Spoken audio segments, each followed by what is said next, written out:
Ame sibiri la Desember kalo kile mugan samba fila mugan ani duuru foli bi aw ye faw sigiyɔrɔ la ayo bisimila bi bamanankan kunnafoniyaw kɛnɛ kan.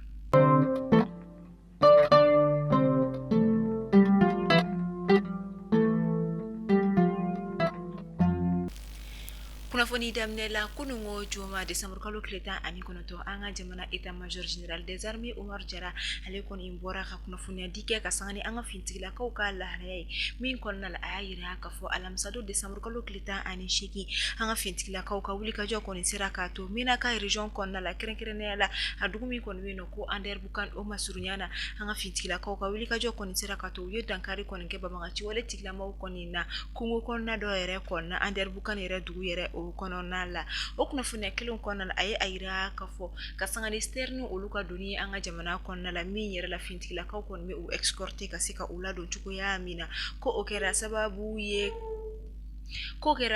ye Kajana ni ale bɛ Buguni marabolo kɔnɔna la u ye dankari kɛ banbagaci wale tigilamaw yɛrɛ kɔni na o yɔrɔ kofɔlen ninnu na min yɛrɛ kɔni bɛ tali kɛ kɔlɔnjɛba yɛrɛ dugu o kɔnɔna la fo ka taa se kelen ni o fana ye Buguni dugu dɔ fana ye min yɛrɛ fana kɔfɛ dugu min fana bɛ yen nɔ ko kan kelen o fana kungo kɔnɔna la u ye dankari kɛ banbagaci wale tigilamaw la ni yɔrɔ kofɔlen ninnu yɛrɛ kɔnɔna an b'a fɔ la k'an ka jamana basigi ka finitigilakaw fanga ci. Kunungo juma Desember kalo tile 19 jamana faba kɔnɔna la kɛrɛnkɛrɛnla Senu dugu o kɔnɔna la min yɛrɛ la base 101 kɔnɔna la lajɛba kɔni kɛra min kɛra k'an ka jamana ministre de la défense et des anciens combattants général de corps d'armée Sadio Kamara ale tun bɛ a kɛnɛ kan lajɛ yɛrɛ kun tɛ dɔwɛrɛ ye fɛn min ye bataillon d'intervention rapide ni ale kɔni unité kura kɔni min créera o maa minnu kɔni bɔra ka se ka olu ka drapeau diw yɛrɛ kɔni kɛ min yɛrɛ kɔni kɛra an ka jamana ministre de la défense et des anciens combattants fɛ ka di fɛn min unité yɛrɛ kɔni o commandant yɛrɛ o ma laɲini tɛ fosi ye ka se ka basigi kani a se ka lakanabaliya kɔni k'o kɛlɛ cogoya min na.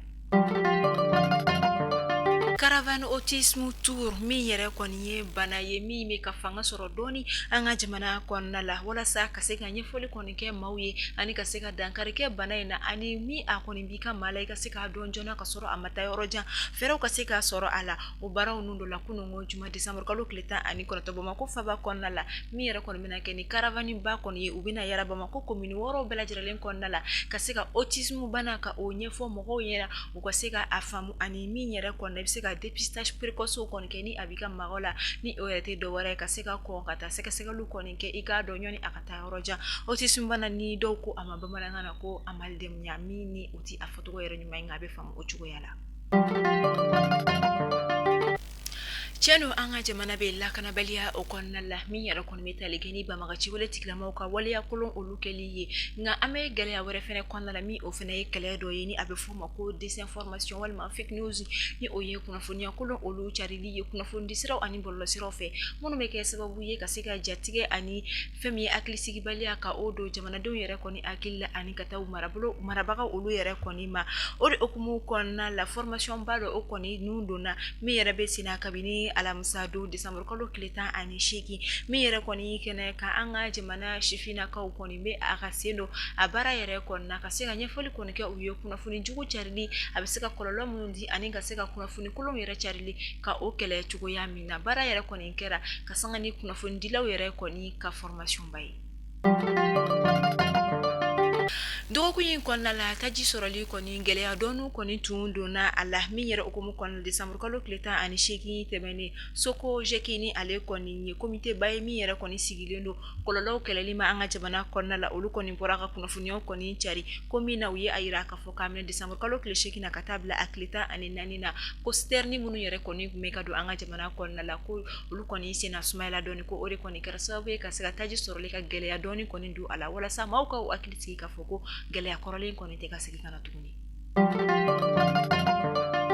An ka jamana douane ɲɛmaakɔrɔ ni o ye Amadu Konate ye ka sanga ni siw kɔni kɔrɔbayalen min na ale kɔni bɛna taa sɛgɛnna fiɲɛbɔ la o kɛra sababu ye bi juma Desember kalo tile 19 passation kɔni kɛra ale ni a nɔnabila Cheikh Amala Diallo yɛrɛ kɔni ni ɲɔgɔn cɛ min na Cheikh Amala Diallo a yirala k'a fɔ ko a fana bɛ douane baaraw kɔni ɲɛdɔn min yɛrɛ la a ye baarabaw yɛrɛ kɔni kɛ an ka jamana marabolo caman n'u bɛ tali kɛ Mopti la Kayi Sikaso Segu wa o kɔfɛ faaba fana kɔnɔna la a yirala k'a fɔ ko a ye baaraba caman olu yɛrɛ kɔni kɛ min fɛnɛ a yirala k'a fɔ inspecteur Cheikh Amala Diallo ale kɔni bɛna se ka Amadou Konate ale yɛrɛ kɔni jɔyɔrɔ fa sɔgɔmaden na passation kɔni kɛra bonya ani karama kɔnɔna la douane yɛrɛ kɔni ka jabala sobala.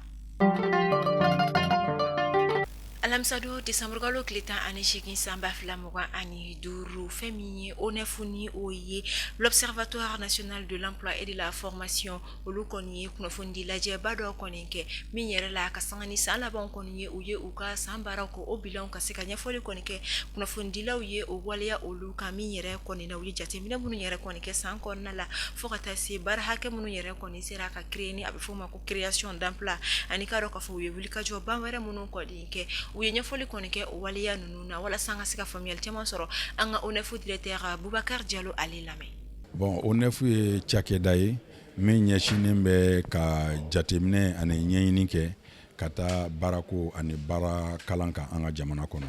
Donc an bɛ jateminɛ ni ɲɛɲini mun kɛ o jaabiw de bɛ di jamana ɲɛmɔgɔw ma pour que u bɛ se ka fɛɛrɛ tigɛ min bɛ se ka kɛ sababu ye ka baarako ni baara taɲa nɔgɔya jamana kɔnɔ. Bon, kunnafoni baro ni an kɔni bolo nafaba de b'a la parce que comme an y'a fɔ cogo min na pour que jamanadenw bɛ se ka an ka baara lakodɔn an bɛ fɛn minnu bɛ se ka lakodɔn ka an ka baarakɛ jaabi ninnu ta ka baara kɛ n'a ye faut que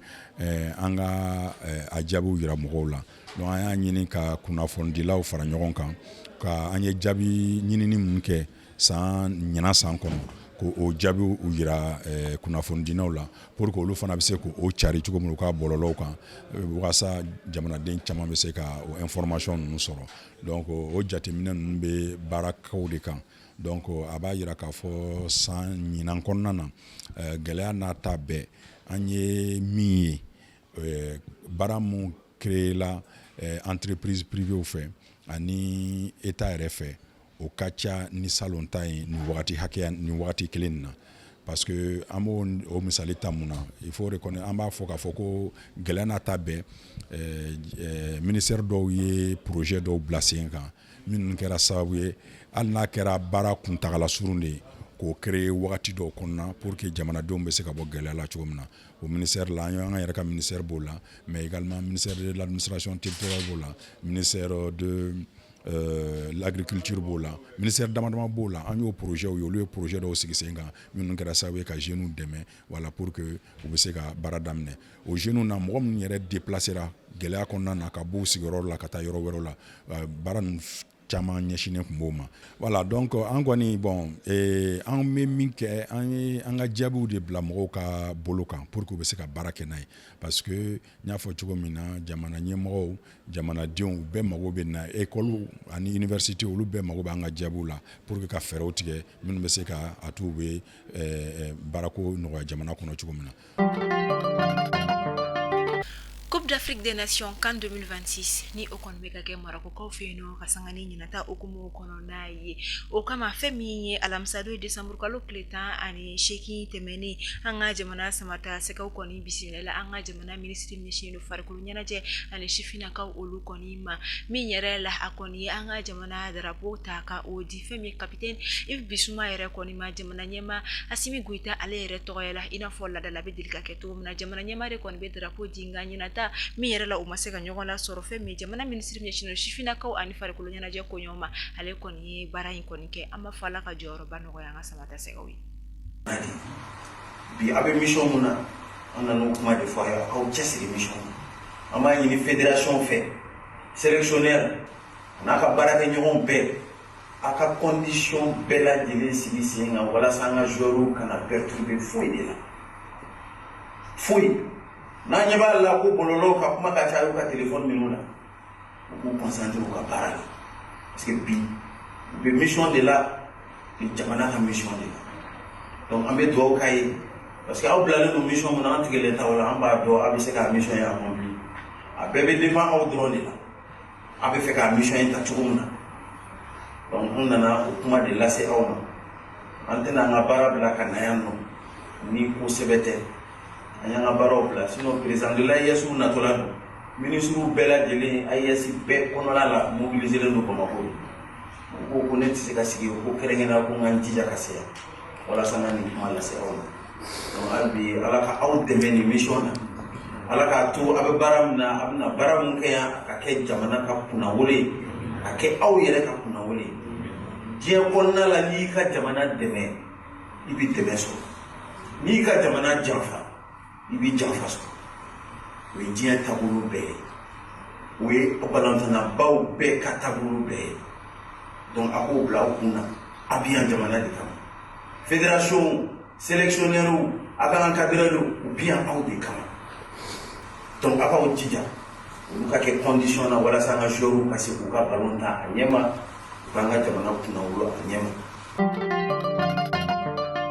ameta ko kan kibaru la meta rushiko olu feni no rushi jamana nyama Vladimir Putin ale koni kumada minna aya ira ka fo ko femi karo kelemi kon be rushi jamana ni Ukraine jamana ni nyokonche ko femi karo ka fo ballon o koni be Ukraine jamana de koni ka kana ko kadaka ko alanyini koni be ulu la ka se ka dan sigi koni ke nin kelen koni na mi yere be unu nyokonche mi na koni sanduru soro akon la ko nga ka sangani février na te akhan be ajikiya ka fo ko koni me na fo kansoro